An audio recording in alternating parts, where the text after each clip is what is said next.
Just like teachers, just like nurses, many of the right's culture war initiatives are just targeting women in general.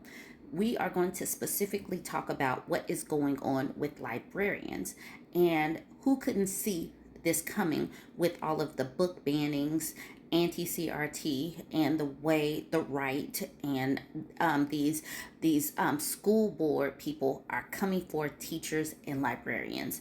This is crazy. This is an article from NPR titled "The Plot Thickens. The Battle Over Books Comes at a Cost." Let's get into it.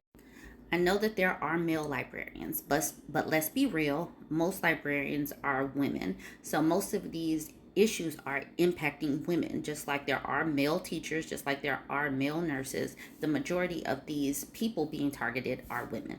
Okay, it's been a year since the start of one librarian calls the troubles. That's when once boring meetings of the Livingston Parish Library Board of Control started devolving into bitter brawls over books that some consider to be too sexual and harmful to kids.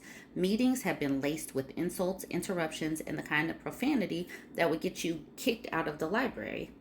At the most recent meeting in July, it wasn't quite as heated as the 100-degree temperatures outside, but tempers flared over plans to immediately remove challenged books under review from library shelves, even if it typically takes months to take books off.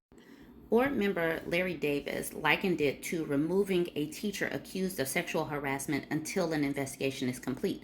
Others shot back that it was hardly the same thing and vehemently objected to a policy they say would effectively empower one person to ban a book from the entire community. Just leave it on the shelf.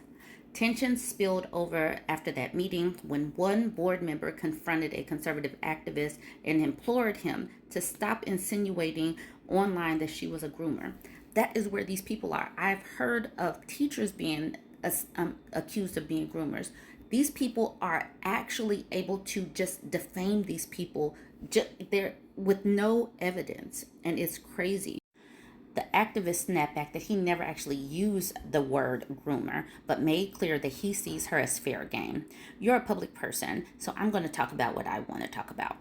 So, these professions that were typically just normal, helpful, you know, professions are turning into something that is vitriolic and is crazy. Okay, so it says once beloved librarians are now vilified. It's something of a new normal here, as it is around the nation. No longer are just books under fire, but also the library administrators, teachers, and long beloved librarians who are defending them.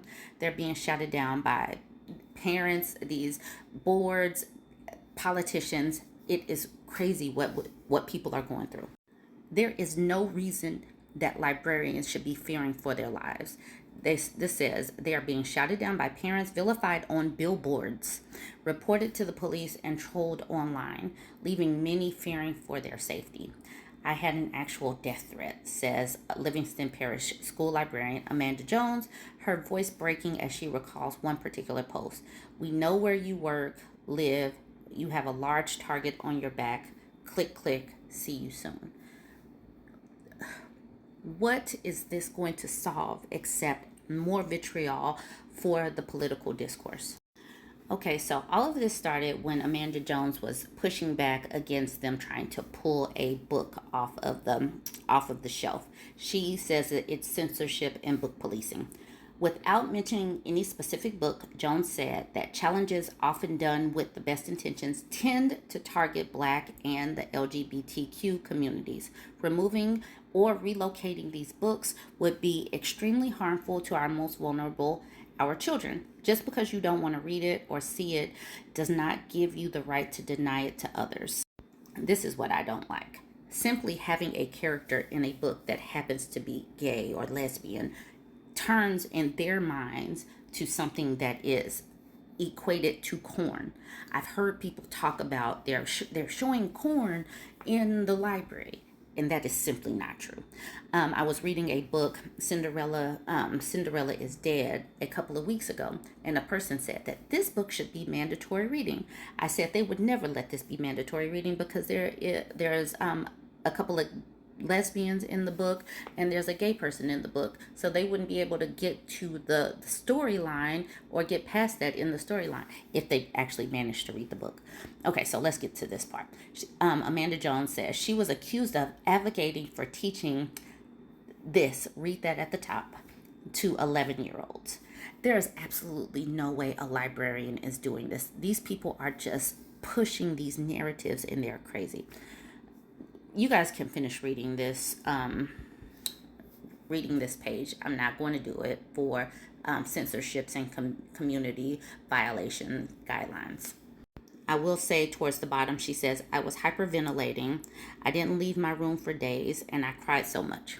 There is no reason why librarians should be crying and hyperventilating simply by doing their jobs and having books on the shelves. And there's no way that these people are showing actual corn in books. So people really need to stop. They are making librarians actually just quit their jobs. Many who have fled for friendlier turf or quit the field altogether have done so at great personal cost, uprooting their families, for example, or foregoing benefits. Some people are quitting before they can fully get their retirement. Also, the community loses treasures when they lose teachers, librarians, nurses. They are losing, they're pushing these people out, but they are going to feel it on the back end because libraries are more than just for books. Short staffing means cut in library hours. So this woman, Megan, was talking about how she was using the library for air condition and playtime with her daughter. And they like to go on Sundays, but since the hours had to be shut because of staffing issues, they couldn't go. Some people, I can attest to this, use the library for homeschooling and homeschooling curriculum and ideas. You start cutting down on librarians in hours, you take away the ability to homeschool for some people because where are you going to go? This is where some of us come together to socialize with our children. People come into the library needing help, but if you're short staffed, how can you help all these people? Some people need help with a computer or printing because everybody doesn't have Wi-Fi at home. This is Gary Talbert, one of the people that is responsible for some of the vitriol. Council member Gary Talbert has been at the center of some of the antics. In retrospect, he tells NPR there are some instances he may not have handled the situations the best way. He acknowledges all of the rancor and demonization of the other side is taking a toll. We politicize crap that doesn't need to be politicized. It's like all one way or all another. There's no happy medium. And so if we all just listened, then I think we would realize that people don't eat their kids for supper. Now, that seems reasonable, Gary Talbert. But then in the next breath, Talbert steps right back in it. I'm digging myself a hole, but I can't shut up either. He explains how he believes certain LGBTQ people are trying to shock the community and are the ones instigating the divisions themselves. I really don't think I'm that judgmental, but there are times I've been in New Orleans and the Decadence Parade and was coming down the street and I thought that stuff was just ridiculous. Some of the stuff they were wearing is not acceptable to be outside in any way. Community standards need to rule. Tell me, what does that have to do with the books? What does that have to do with the books, Gary Talbert? Livingston Parish residents will have their say on whether they think library books are violating community standards when library funding comes up for vote this fall. Let's see what the community really thinks about this. Anyways, they could vote, they could do whatever, but in the meantime and in between time, people's lives are being impacted in a real way by the online antics and in-person antics. They're really making these people feel unsafe, and can you really blame them? You guys go ahead, jump in the comment section, tell me what you think, like, comment, share.